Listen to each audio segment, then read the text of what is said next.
and welcome to our second session, Professional Development Autumn Series. The theme of the Autumn Series is Health and Wellbeing, and today's session is focusing on helping school leaders to flourish. Can I start by acknowledging the traditional owners of the various lands in which we're meeting today and pay my respects to their elders past, present and emerging. Today I am delivering from Wadawurrung country down near the southwest coast. The process that we're following today is similar to the program that we undertook in the first session. There'll be a guest speaker from Flourish who'll provide input, followed by one or two questions, and then we'll hear from the team in the Swan Hill pilot about their involvement in the program. To start the session, I'd just like to hand over and introduce the Chief Executive Officer of CEP, Mark, to update on the key initiatives that are going forward during the rest of this year. Over to you, Mark. Thank you, Brendan, and welcome everyone to today's session. The idea of PD Online stemmed from a conversation CEP was having with principals in rural areas all of last year about what their needs were and what it would take to get them involved in some PD. So CEP has certainly always had a vested interest in the recruitment and retention of quality people and quality leaders to rural locations. And hence we also are very passionate about principal mental health and the mental health of leaders. And we've been working diligently with the department and other stakeholders to try to continue to be as proactive as we can in supporting mental health across the state. The state of Victoria, I feel we're very good in the area of reactive support, but it's about providing that support before it gets to that pointy end. So that's all from me at this stage, Brendan. Thanks, Mark. Now, some housekeeping. This session will be recorded, everybody, so there will be an opportunity to review the session later on in the week.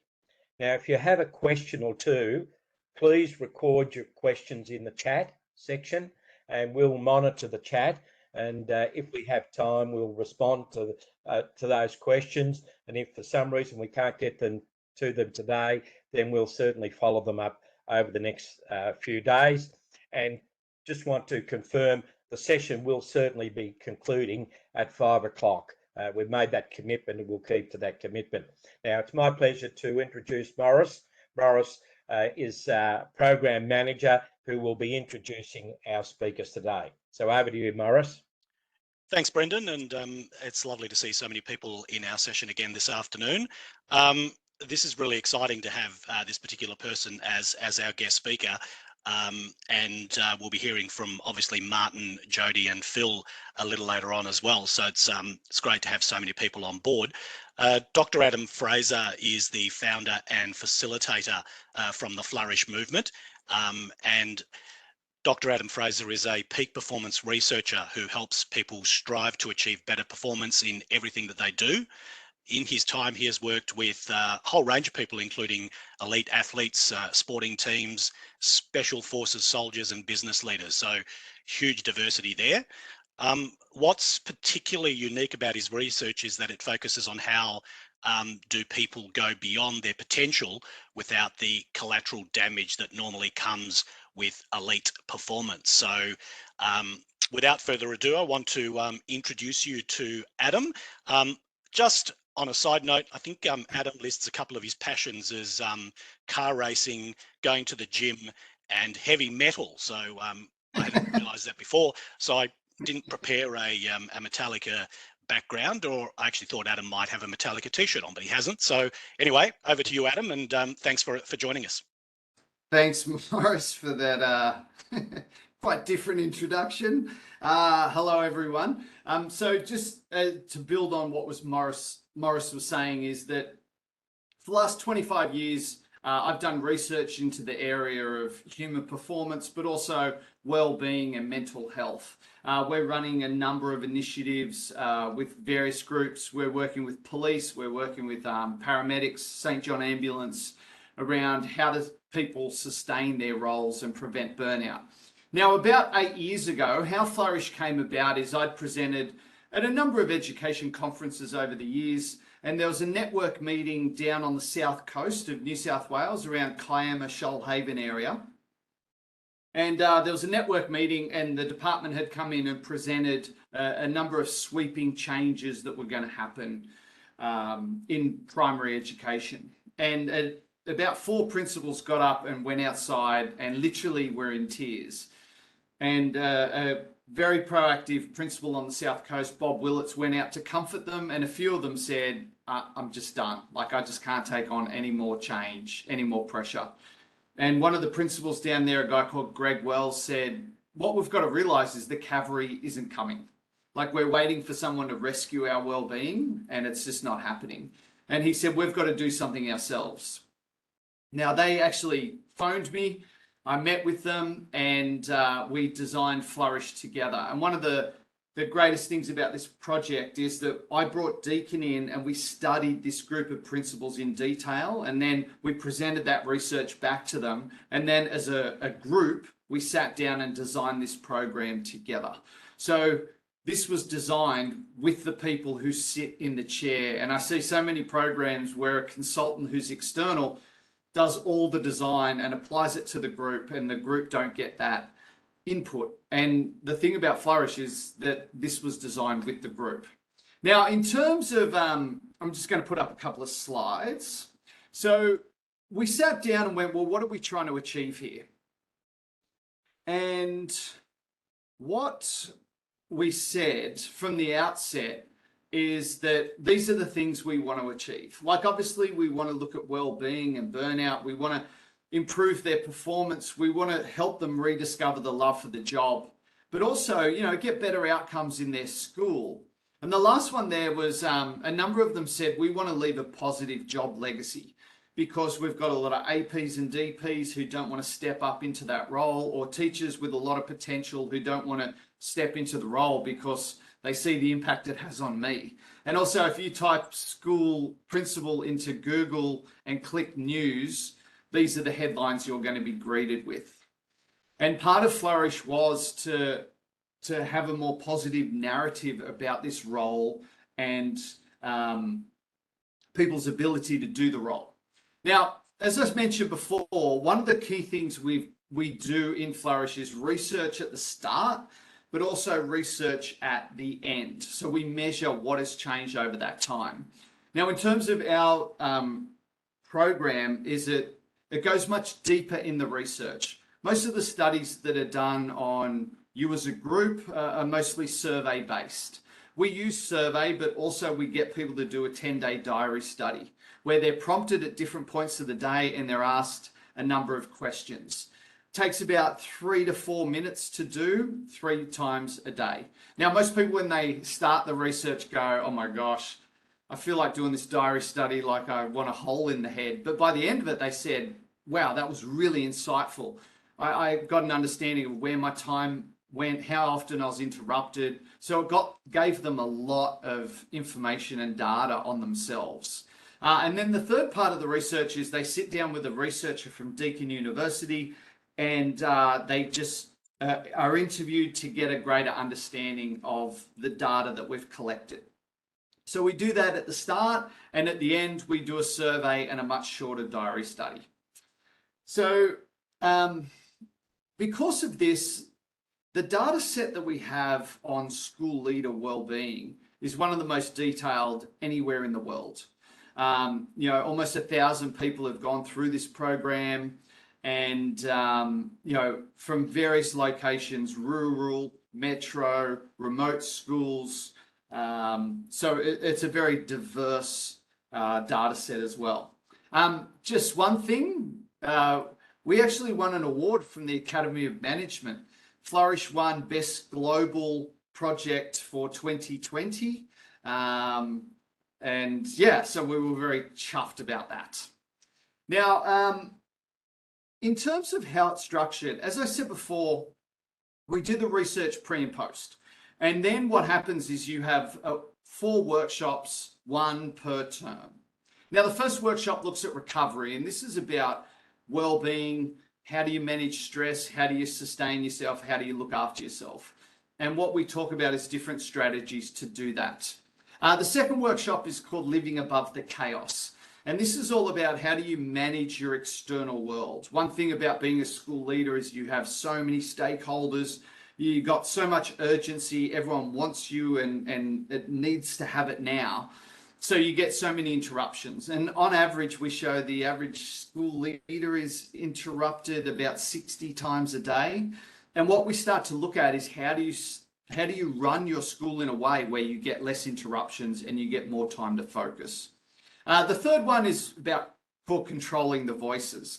And this looks at how do you manage the negative thoughts and emotions that often lead to anxiety or stress, or also, take you off task as well. And then the final workshop is about what do you want to stand for as a leader? Where do you find meaning and purpose in your role? And also, most importantly, are you aligned to that? Are you acting in a way that's taking you closer to the leader you want to be? Now, also with this, apart from the 4 workshops, we also have a lot of behaviour change support in this program. So you'll get a buddy in the program and you touch base each week with that buddy over that period of time. What we've shown is 60% of school leaders who have done this program still talk to their buddy on a weekly basis, even years down the track, because it's just so valuable. We also send you a lot of information to nudge you and prompt you around the key principles that we cover in the workshop. One of the other things we also do is that in the workshops, you fill out a very detailed action plan that you walk away and implement. So not only do we look at giving you information, but we also look at the behavior change side of things to help nudge you in that direction. So that's the structure of the program. Before, I was just going to talk about some of the things we've learned. Are there any questions? Does anyone want to make any comments about how we structure it and how we designed it? Adam, just a question following up from what you were saying there. Yeah. In regards to the way that the program is delivered, and particularly with when there's a program with an online component to it, a lot of people's experiences when they're doing programs online is that they can sort of be sitting there but not really there, and they're flicking through, and it's a bit hit and miss at times. I know that you do a lot of work in this space to keep people engaged and how to engage them at their level, and how you, I guess, structure a program for each school's individual needs. Could you talk to us a bit about that? Yeah, look, I mean, obviously when COVID hit, I had to have a crash course in how do you present online. And it's a very different beast to being in the room with people. And one of the key things is constantly getting them to do things and be involved, answering questions, giving insights. One thing we also do is there's, not a stretch for more than sort of 10 minutes where they're not in a breakout room, either putting down an action, coming up with an idea that they're going to implement, or doing some sort of group work. So it's just, the key is to keep them engaged by getting them to do things. Also, the other thing is setting up the environment. One thing we encourage is not to do it at school, to actually attend it at home. Because with school, with all the interruptions, you get so many things getting in the way. So yeah, the online medium is a challenging one, but what our actual data from Flourish shows is that the results were just as good for groups that were totally virtual as the face-to-face ones. The only difference was because of COVID, their time was spent in different areas. That was the only difference that we saw. Yeah. Does that answer your question, Morris? It does. And can you also just briefly tell us about the data that you gather, and if there's anything unique in the data that you found in recent times, the 1 or 2 key things that you've pulled out of that from your work with schools? It's a great question. One of the things that has stunned us the most is how uniform the data is and how there's very little difference between. So we thought there'd be massive difference between high socioeconomic groups, low socioeconomic. We thought, we did a group in Broken Hill and we thought, well, they'll be hugely different to a metro school in Sydney, and the data just isn't. And what I'm talking about here is wellbeing data, stress levels, work overload, connection in social support. It's just very, very consistent. And even between states, we see the same thing. The only big difference has been just that when COVID affected groups, they were just spending much more time on urgent, external meetings. I mean, with the Swan Hill group, that's probably the group that was disrupted the most. When, in terms of workshop 3, 4, and the follow-up data, that happened as, that region was really affected. And the thing that affected the most was just couldn't get staff. So the principals in that program, we saw huge increases in time teaching. We also saw massive increases in external meetings, trying to cover for, just because their staff weren't there. So they were filling so many parts of the school. They were covering. So, this was the group that was disrupted the most. And just finally on that point, with your learnings over particularly the last 2 or 3 years, we hear a lot about the stress and the workloads on our school leaders and our teachers and our school communities. What is it about your approach that you think value adds to what schools are already doing, as opposed to people seeing it as something else that they have to do or could do? Yeah, I mean, I think the first piece is that we're addressing areas where they feel pain. And also because we've got so much data, so many examples. And I mean, I've been doing this program for over 6 years now. So I've just got really immersed in this world. And as a facilitator, like having conversations where you do really understand the group affects the dynamic of the group. Like people are more engaged, people are more likely to participate. I think one of the other reasons why, and Flourish definitely from a results perspective, if we compare it to our corporate work, the results are staggering. And I think part of it, the success of it, is we just get school leaders to come together as a group. We set up an environment where they can be vulnerable, where they can be open, where they can be authentic. We have conversations that aren't normally had. Like so many people said, I'm part of this network, but I've never really had a deep conversation about how I'm coping with certain aspects of the role. Like we'll come together and talk about process or policy or, systems, but we don't tend to talk about us as individuals. And I think the most successful part of Flourish is they come together, they support each other, they give each other permission to actually, there's a huge piece about giving each other permission to look after themselves. Because for educators, that level of guilt is so high, it gets in the way so much. And that guilt starts to dissipate. So I think there's some of the reasons.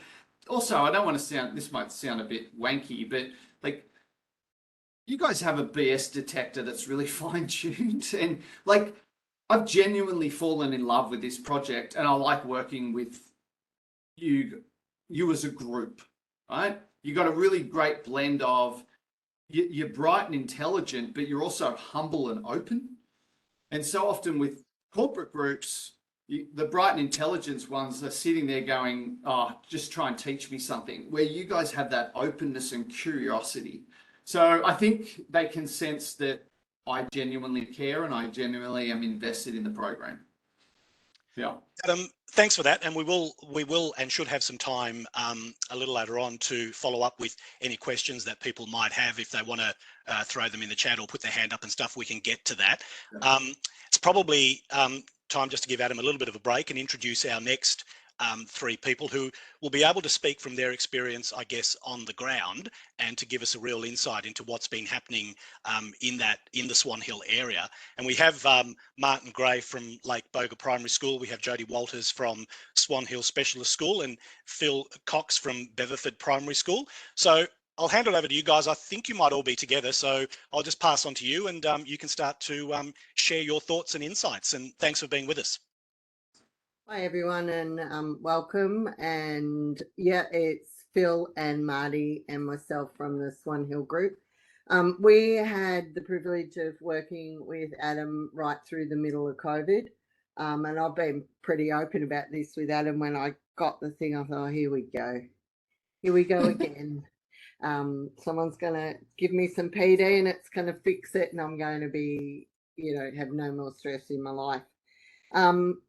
The three of us got together and chatted about what we'd talk about, and we took the thing which was closest to our heart, and the thing we really took away personally. Mine was that recharge model, and within that you do something daily, weekly, and monthly for yourself. For me, it was the middle of COVID, not a lot to do, so I took up walking daily.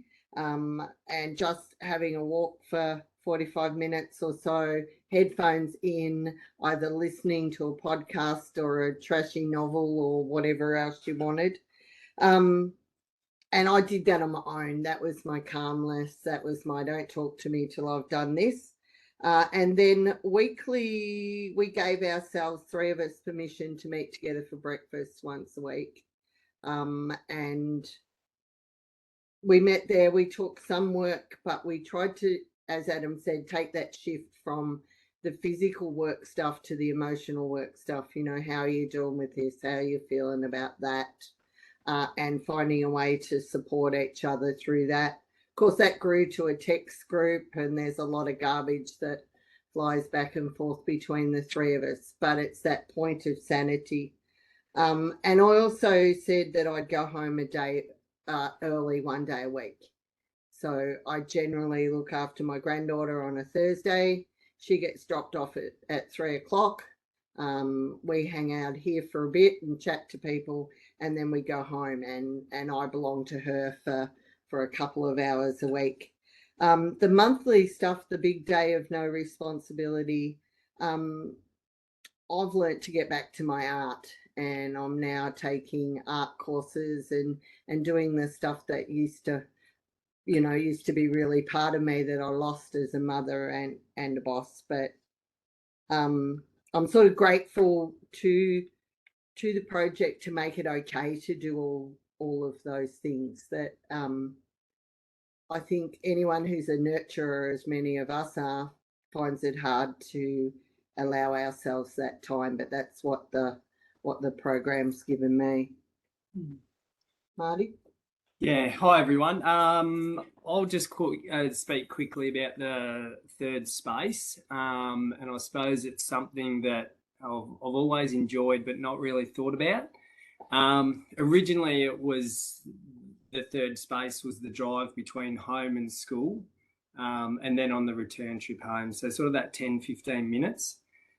The key sort of I suppose quote around that I sort of sit with now is adapting the behaviour to meet the needs of the next role or the environment. So it's from home to school is looking at what staff need from me as soon as I get there, and then on the return trip home, it's sort of what you walk in the door with kids and the rest of it. What do they need from me straight away? So it's just that 10-15 minutes where you can sort of prepare yourself for the next environment. I suppose one thing that I've sort of developed a bit more is looking at, between meetings. Like today I had a meeting with preschool, so it was just taking that 5 minutes just to work out, what the new teacher, what she actually needed from me. So just being a bit more sort of explicit and thinking about what I need to prepare for before the next meeting or environment, that sort of thing. So always enjoyed that 10, 15 minutes. People would say, you know, you moved out to Boga, how are you going with the drive? And you say, oh, I like it, but never really thought about exactly what it was about that 10, 15 minutes to yourself in the morning and in the afternoon. So that's something that I've thought about, and, you know, thinking explicitly about it, you do get more out of it, and actually looking for the third space more throughout the day as well, not just that morning and afternoon. So yeah, something that stuck with me anyway.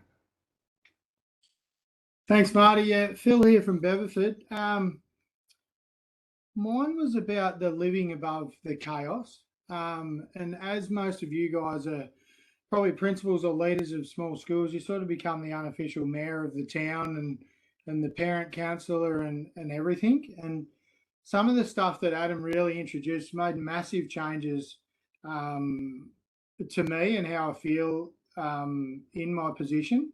So there's about 8 actions, and whilst I didn't act on all of them because I probably felt I was doing okay in some, the first one about developing clear boundaries was a huge one for me. So my mobile phone was the school mobile phone, and I made a real rod for my own back, particularly during COVID. But I could get phone calls at any time, at any day of any day, and I just really had to pull that back and let parents know. And once I did that, it was a sigh of relief for me, and everyone's really respected it and understood that, you know, out of school, you're a parent and just a normal person. So that's been great. And the other thing with that is emails. And I think one of Adam's sort of sayings was being a slave to your email.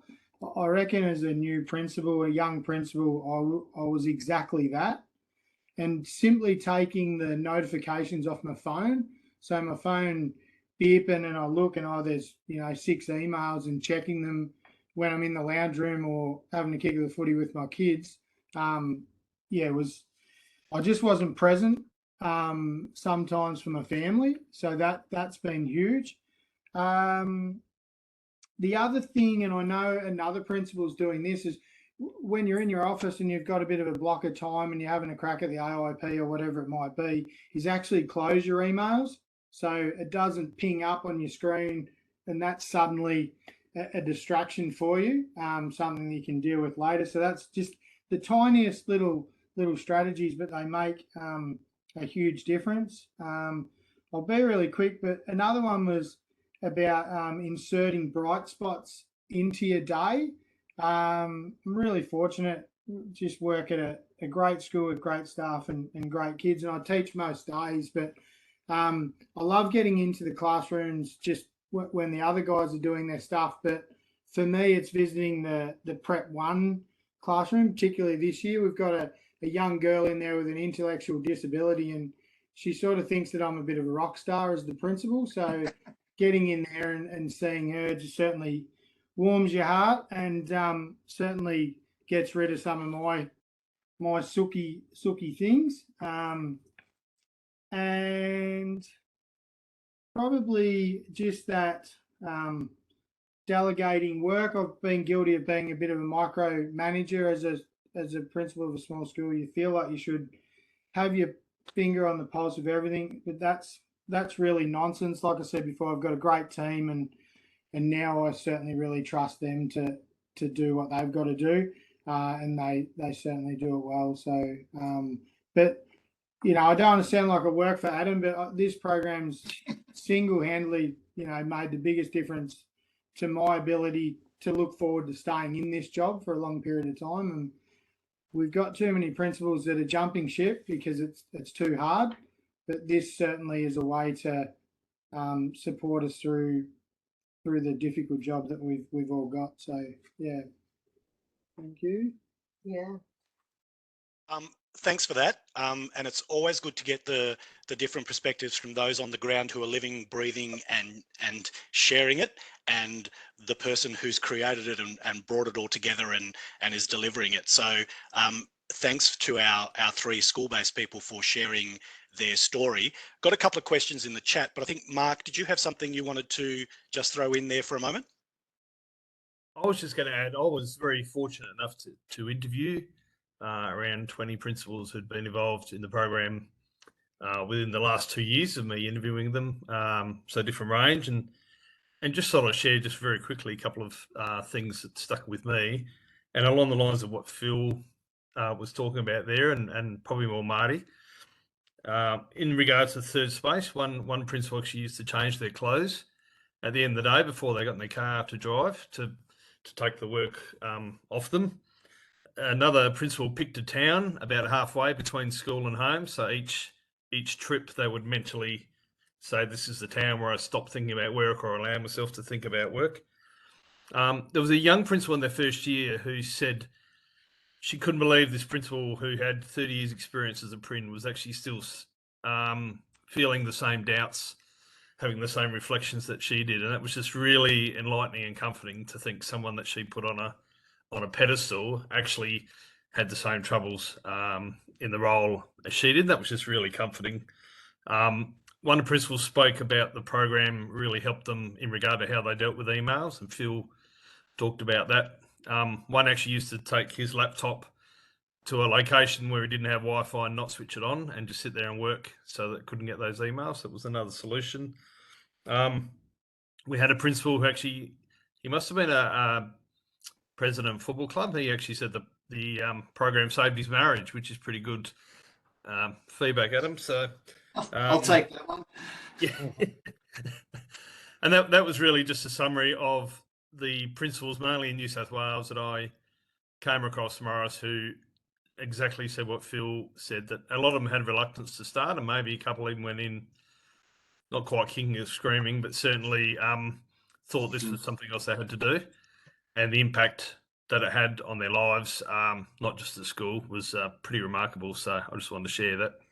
And just to say one thing, most of the solutions come out of the group itself. Like what Phil was talking about there is we talk about there's 8 behaviours of really effective school leaders. And we just studied the ones that were really effective and just learnt from them, and then, shared that with the group. So so much of the knowledge and insights and ideas come from the group themselves. And, both Marty and Jodi talked about the stuff on day one, and that's really about, reprioritizing your recovery and looking after yourself. So much of it comes from inside the group too. Yeah, just a question in the chat. I might have to avoid the depends on who you are married to comment, because that we could be here for quite a while if we go down that pathway. Has the program helped to clarify your role as an educational leader rather than a manager? Question from Brendan. Who would like to have a crack at that one?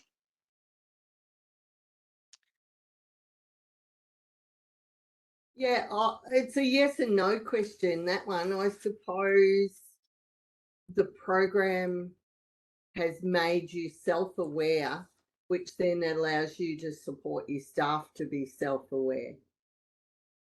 So when you've got the staff members saying, I've got to do this, this, and this, and this, and this, and this, and I'm feeling overwhelmed, it's that we'll stop and smell the roses and what's your priority and what's important and can't wait, what can wait, what can you do to get yourself ready for the next thing. And that's probably even more important in my setting, where your day can fall apart through nobody's fault, but how do you regather it and focus on the next day? So it's the passing on of the tools that we learnt, and then bringing those to our staff.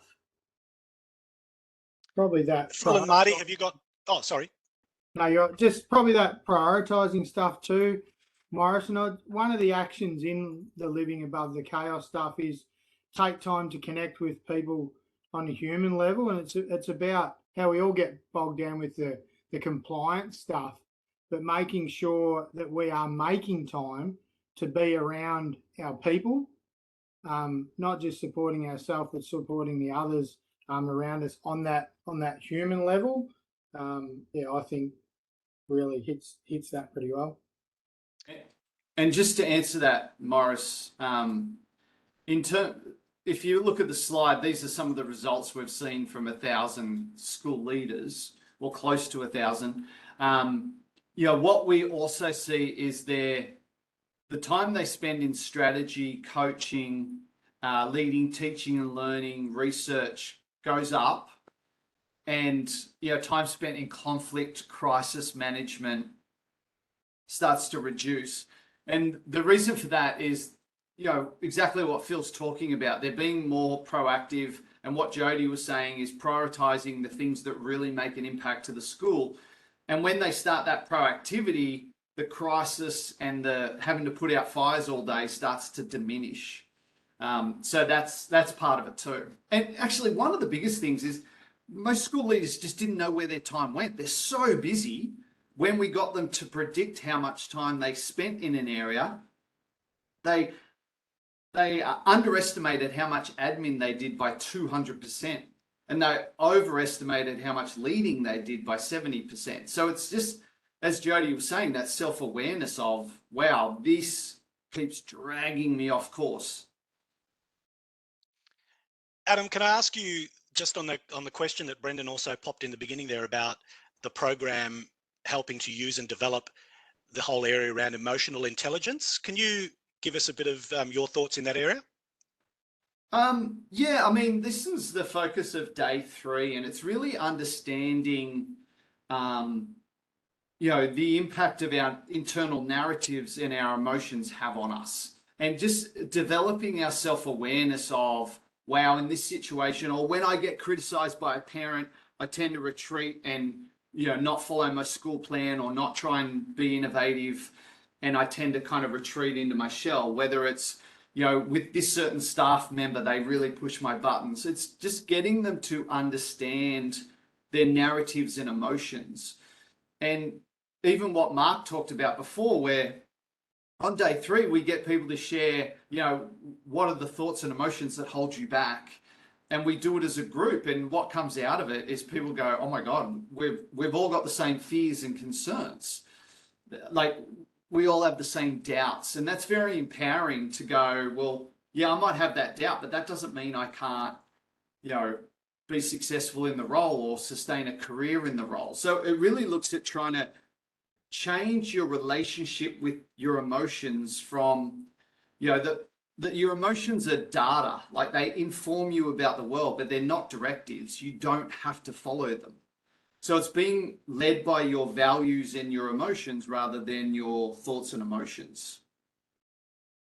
Yes, yeah, thank you for that. And there's also a question here, which is, I think, is an excellent one from Andrew, about the changing nature of a lot of our schools in terms of the amount of time and energy that goes into student and family well-being, as we're starting to understand more and unpack more about the challenges that our students bring every day into the school setting.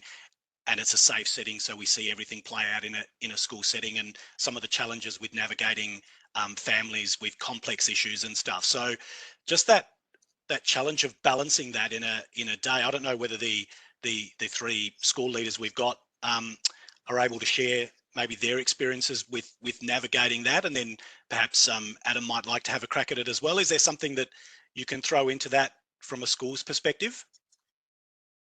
I think Jodi did touch on it a fair bit there, that it's potentially that student family well-being, things that pop up that you can't predict. So you've got a list of jobs at the start of the day that you've got to get through, and kids come to school, and depending on what the situation is, it can take the rest of the day and the evening to sort of get on top of that. But it is, I think it's accepting and prioritising what you need to do. And then like the third space is knowing sort of how to bring yourself back from that. And you might, depending on what it is, you might need to just let it go for the day, and accepting that you've done what you needed to do. You've actually stopped and prioritised and said, this needs to be done first. Everything else can flow in behind. So it is probably taking that second, and whether it's a third space, but just reflecting on what needs to be done first. Adam, would you like to add to that? Yeah, I don't think I've ever read anything in the newspaper about a well-being of children, well, any issue with children, whether it's online bullying or social media, without the last line of the article being, and they're looking at a program to roll out in schools to address this issue. And what I see is that your role keeps getting broader and broader and broader by the day. And it's almost like you're having to be everything to everyone. And, you know, as Marty pointed out, it is that reprioritization of where my time goes. But also, I think one of the biggest things about the program is that because you're looking after your well-being, because you're able to manage your emotions more effectively, because you're clear about where you're going as a leader, it just helps you manage that almost unfair load that I think is put on leaders and schools. But it helps them manage that really. I mean, God, you think about a parent with mental health issues, how much time can that take up, and how much emotional energy can that take up? And we're just seeing more and more of it. Does that answer? I think so, yeah. And look, it's obviously a very, very complex area. The more we delve deep into the whole area of student and family wellbeing, the more we unpack and the more we realise how much more work we have to do in that space, because we just get, you know, from a school's perspective, I think in a privileged position that we know so much and find out so much about what's going on for our young people and our families. And also overlaying well-being of staff too. Correct. That's a big one. Yeah, I think what Flourish has taught me is that it's okay to say I can't actually do this, that this load is a bit too heavy at the moment. So who's around me to assist with that role? And I'm one of the blessed one. I have a mental health practitioner, which I know lots of other schools would love to have. But it's also about skilling teachers and supporting teachers so that they can support the people and take some of the load. But it's also ringing your seal and saying, can you come and give me a hand with my AIP? Because I've had all this going on and I feel like I'm drowning. I don't think there's too many SEALs, even those that are accountability driven, that could say no to that question. But I wouldn't have asked that question 3 years ago. Yeah. Thank you. Are there any other? We've probably got a few minutes if there are any other pressing questions, or if people wanted to make a comment in this space. Mark, you've got something to say? Just on the back of what Jodi just said, then it's interesting, isn't it, that if you ring a tradie for something that's non-urgent, they're quite willing to say to you, look, it's going to be 3 weeks till I can get there, and you make a decision.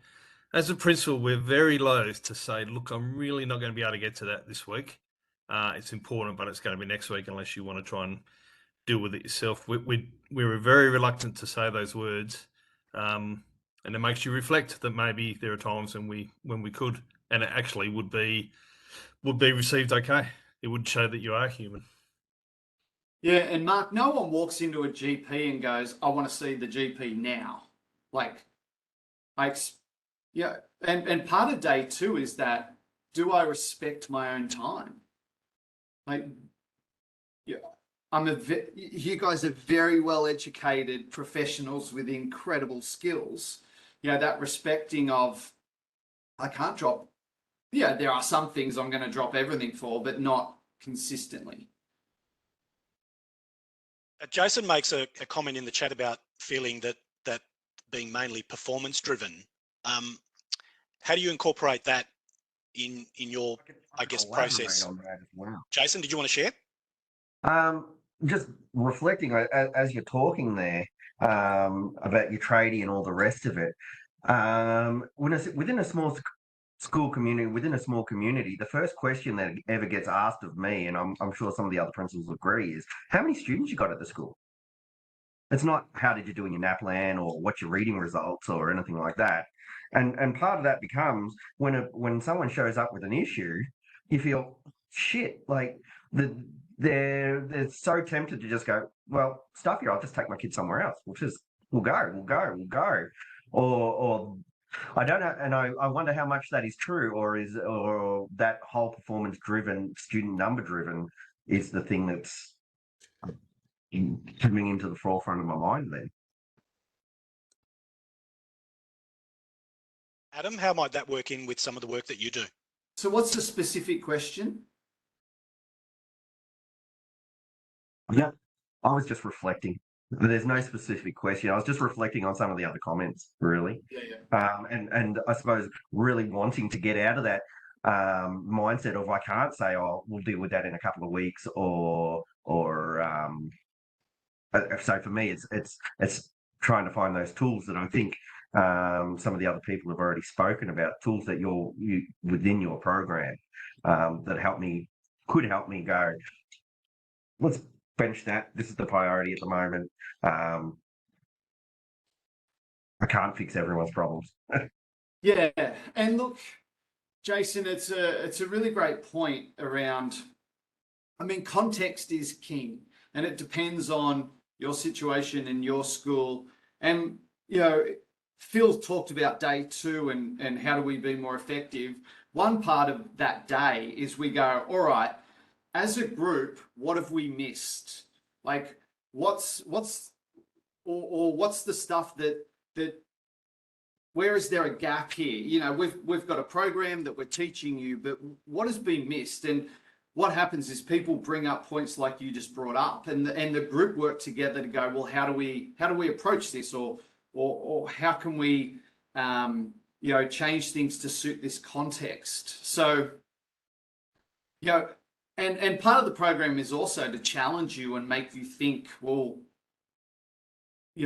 why do you have this habit? And we might get to the end of it and you go, in terms of my school community, yeah, I've still got to do that, or I still have to be very, very reactive, or do I have to be that reactive? And in terms of day 2, like we had a principal, Robin Evans, who's the president of the New South Wales PPA. After she did day 2 Flourish, went back and created 2 hours of quiet time across her entire school, where no one gets interrupted, no admin staff, parents don't call, and most people go, that has to be false, like that's not possible. And she just went, well, here's how I did it. And in the podcast we just released this last week, the first episode of the podcast is her talking about how she got everyone on board to make that happen. So Jason, part of it is just taking those principles and going, all right, how do I apply this to my context and how it could suit my world? But yeah. Adam, that's probably a good segue into, as we start to wrap up, about if people are interested in finding out more. I mean, I've had a good look at your website, a lot of amazing information and great stuff on there. If people are interested in having a further conversation or finding more, what's the process there? Right on, just let me put it up on the screen. So you can go to our website, which is theflourishmovement.com.au. I'm also just about to put up a QR code that if you're interested in finding out more information, can you guys see that okay? Yep. If you're interested in finding out more information, you can scan the QR code and register your interest, and we can just get back to you with details. I mean, this is something we're looking to do, like put a rural group together and create that sort of, that group in the region. We also have a group in Melbourne about to kick off with the VPA, but that's going to be run in Melbourne. So, in this slide deck, there's 2 QR codes. That one's about the VPA group, and this one's about registering your interest to see if we can put together a group for you guys. But also, just shoot me an email if you've got any questions, or through the website. But yeah. And there's a question for you, Adam, about if are there opportunities for Department of Education staff who are not principals to participate in something like the Flourish program? Yeah, well, we're looking at putting together, I just spoke to the top 60 leaders in New South Wales Department of Education, and they're looking to run Flourish internally for their staff. Obviously, it's going to be a very different program because they're not school-based. But yeah, I mean, this is something we're looking at. So if you email me, I can get back to you around that one. Thank you. And for people who are in the conversation at the moment, just a reminder that there is a link in the chat section about just giving us a bit. There's a few questions to give us a bit of feedback about your participation in today's session, and any thoughts that would be very, very welcome for us going forward, and helping to navigate what's the best content and information that we can continue to provide for you. We've got a few minutes left if there's any other last minute questions, but Mark, I might just throw it back to you at the moment. Thank you, Morris. Just to give a plug for next week's program. So next week we're going to listen to some principals who are from the Northern Territory and operate in some fairly challenging and interesting circumstances. They'll share with us their journey, but also what their day-to-day life looks like and how they manage their own mental health. And very quickly, we're lucky enough to have one of them who's just joined in, who might give a quick plug for next week. Fatima, you've got about 2 minutes we can give to you. Okay, hi, can everyone hear me? Yep, okay. I'm Fatima Major. I'm a principal of Larrakia Primary School in Darwin, and next week, for the first time, I'm happy to be on board, but for the first time I'll be talking about, I guess, principal mental health, or anyone in education who is faced with the reality of not only working in a busy job, but being a carer as well. And with more people now coming into aged care and caring for parents or family members, it's like having another job. And how do we cope with that? And how do we also care about our well-being? Because it's becoming more and more prevalent, I think, in our workforce that we've got people in these situations. Exactly right, mate. Fatima, it certainly comes often with the age demographic of principals. And as you shared with me, you said then it's like another job. You said, wait till you got to deal with the aged care system. It's a whole nother world. Thank you for sharing that, and we really look forward to hearing from you next week. And Connor and Nick will be on board next week from Catherine High School as well. Yeah. So back to you, Morris and Brendan. Thanks, Mark. And just before Brendan wraps up, I just want to again thank our guests today, Adam, Marty, Jodi, and Phil, for a really, really interesting conversation. And I think we have a quick question or comment. Who's that? Jason, did you want to say something? Sorry, I would say thank you. It sounds like a great set of tools. I'd love to be a part of the Flourish program. I'm just trying to figure out how I can make it happen now. And other than that, I put my hand up by mistake. Sorry.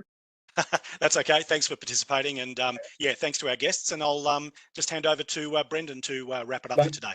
Morris, there's a question there in the chat. Where can we listen to the podcast? We will send you a link. Okay. Yeah, but it is on Spotify. If you look up the Flourish Movement podcast, you'll get it there. Okay. Thanks, Adam. Thanks, everybody, for your participation today. Jodi mentioned SEALs and their involvement with principals. People will be aware that was my last involvement with the Education Department as a SEAL. And principals spend all their time looking after other people. And I believe today's important message is you do have permission to look after yourself. That's just absolutely critical in terms of your job. So make sure that you keep that in mind as you deal with the trials and tribulations that occur as a principal of a school. So thanks, everybody. Thanks, Adam and the Swan Hill group for your presentation today. Please complete the poll before you sign off. And if you haven't signed up for next week's session, managing yourself in a challenging work environment, I'd encourage you to do that. So thanks, everybody, and best wishes for the rest of the week. Bye. Thanks, gang. Thank you.